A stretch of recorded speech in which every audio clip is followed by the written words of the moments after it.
Whether you're in your teens, 20s, 30s, 40s, or beyond, taking care of your skin is essential for maintaining a healthy and vibrant complexion. Joining me now with tips on what products you should be incorporating at every age is Dr. Simran Sethi. Dr. Sethi, thank you for joining me here on Live in the Bay. Yes, so good to see you. I always love that you're bringing all the best skincare tips for everyone to put their best skin forward. So I know we're going to talk about skin at every age. Let's start with the teens. Yes, you know, I think this is such a relevant topic because if you're on TikTok or you have children on TikTok, you probably know of a trend where 9 and 10-year-olds are crowding Sephora and buying expensive skincare products. And their parents are wondering, because a lot of my patients will ask me, well, do my children really need these expensive skincare products? So I think this is a great time to address what do you need at what age. Yes, so why are they doing this? I do feel that it is not necessary. I think that you really need to start taking care of your skin when you're in your teens, when you start developing acne, which of course, not every teenager suffers from, but many do. And that's a great time to start incorporating things like retinols, a good cleanser that is, you know, just cleaning your pores deeply, and also start looking at, you know, wearing sunblock every day. I think that, you know, teens are really that's the age group where you really want to start taking care of your skin. Yes. So teens can start using retinol. Yes, they can actually. Okay. Retinol helps with increased skin cell turnover, and we always associate it with anti-aging, but actually it also helps acne prevention. Okay. So being on a retinol is important, but also it can be very drying.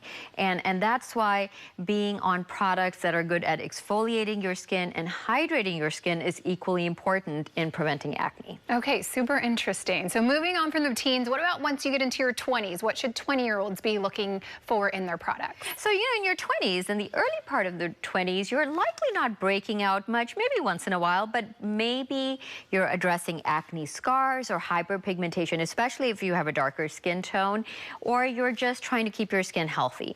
And I think at that age, brightening becomes a big ask, and incorporating a vitamin C into your regimen is an excellent choice.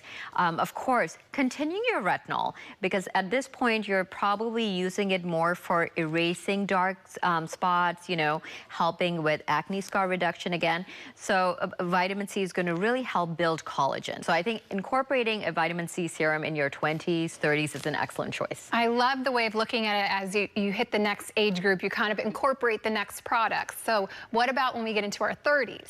So during your 30s, usually, and this is what I can tell from all, and you know, when I look back at what I was doing and what my patients come in, now we're starting to see a few fine lines and starting to see more dark spots, you know, just overall cumulative sun damage. Now it's a great time to start adding in some more hydrating serums to fight that, you know, production of fine lines, and also start paying attention to blue light. You know, we get a lot of blue light indoors, outdoors.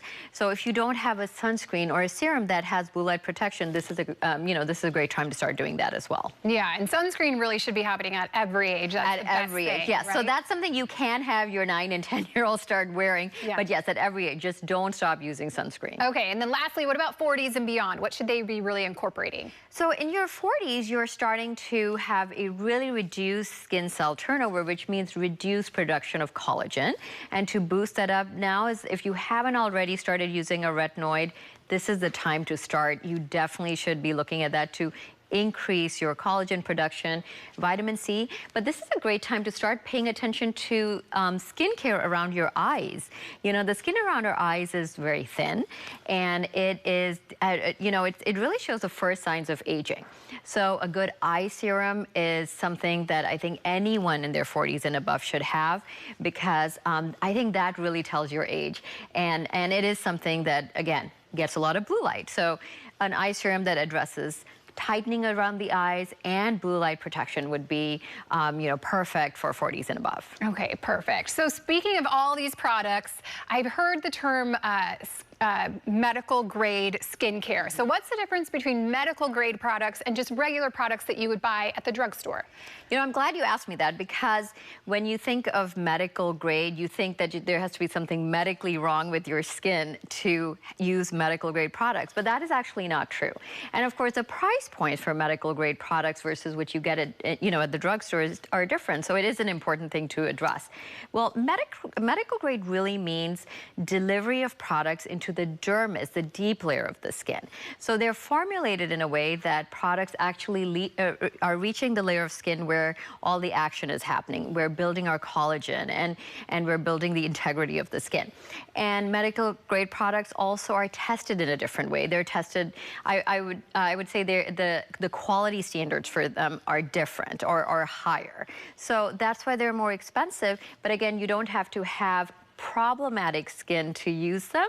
I would say anyone can use medical grade products. They're just stronger. Okay, I love that. So it might be a little bit of an investment up front, but the products are going to work a little bit better and actually help a little bit more. Yes, more results focused. Okay, perfect. So we're heading into spring, and people are coming out of winter. Maybe they were doing something for their winter skin, but now what should they be doing heading into spring, and what are some things that they can incorporate into their skincare routine now?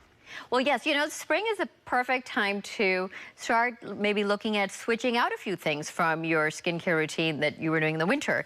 Winters typically in California are very dry, and we also maybe don't have as much sun. But in the spring, you're going to start hitting warmer weather. You're probably going to be outdoors more as well. So looking at maybe taking your moisturizer, which was, if your moisturizer was on the thicker side in the winter, going to something lighter weight, something hydrating, which doesn't have lipids in it. Okay. And also starting to incorporate a little more exfoliation. If you were exfoliating your skin once or twice a week in the spring and summer months, you want to up that. And again, sunblock, as we know, is really important, but start looking at maybe adding a sunblock powder in addition to the sunblock you're wearing, so you can sort of reapply as the day progresses. Because we all know that applying a liquid sunscreen in the middle of the day is probably not very practical. Yeah, well, Dr. Sethi, these are all amazing tips. Thank you so much for always giving us the best tips to put our best skin forward here. You're welcome.